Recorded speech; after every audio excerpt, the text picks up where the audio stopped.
Hi friends, ఇవాళ మనం structure of C ప్రోగ్రామింగ్ని నేర్చుకుందాం.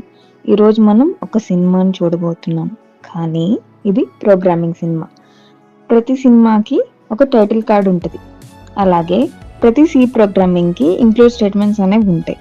ఇది మనకి టూల్స్ అండ్ ఫంక్షన్స్ని యాక్సెస్ చేయడం కోసం అన్నమాట. మరి మూవీ అంటే హీరో ఉండాలి కదా. ఈ మూవీలో హీరో ఎవరంటే మెయిన్ ఫంక్షన్స్. ఇది లేదంటే ప్రోగ్రామ్ అనేది స్టార్ట్ అవ్వదు.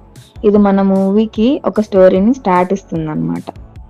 ఇంకా కర్టన్స్ ఓపెన్ అయ్యి స్టోరీ స్టార్ట్ అవుతుందంటే ఓపెన్ బ్రాకెట్స్తో ప్రోగ్రామ్ బాడీ అనేది స్టార్ట్ అవుతుంది అనమాట. మూవీలో క్యారెక్టర్స్ చెప్పే డైలాగ్స్ మనకి అంటే ఆడియన్స్కి ఎలా అయితే డెలివర్ అవుతాయో అలానే మన దానిలో అలాంటి dialogues print F and other statements ఈ లైన్స్ని అవుట్పుట్ని స్క్రీన్లో చూపిస్తాయి అన్నమాట. ఇంకా స్టోరీలో ట్విస్ట్ ఏంటంటే logic blocks, loops, if else అన్నిటినీ ఇక్కడ ఎగ్జిక్యూట్ చేస్తాం. స్టోరీ కంప్లీట్ అయ్యాక రిటర్న్ 0 అంటే ప్రోగ్రామ్ సక్సెస్గా ఎండ్ అయిందని కంపైలర్కి చెప్తుంది అనమాట.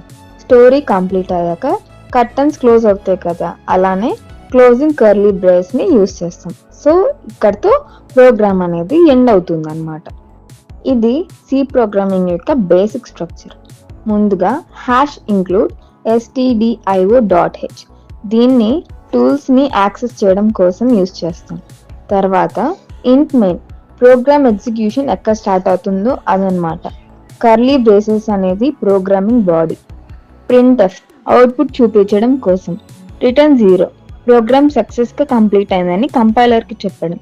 ఈ స్ట్రక్చర్ బిగినర్కి చాలా ఇంపార్టెంట్. ఫ్రెషర్స్ కోడ్లో ఇలాంటి మరెన్నో ఇంట్రెస్టింగ్ టాపిక్స్ క్లియర్గా నేర్చుకుందాం. సో వెంటనే లైక్ చేసి ఫ్రెషర్స్ కోడ్ని ఫాలో అవ్వండి. అలాగే ఈ వీడియోని సేవ్ కూడా చేసుకోండి. మీకు నోట్స్ కావాలంటే ఫ్రెషర్స్ కోడ్ని ఫాలో చేసి కామెంట్స్లో నోట్స్ అని కామెంట్ చేయండి. Bye friends.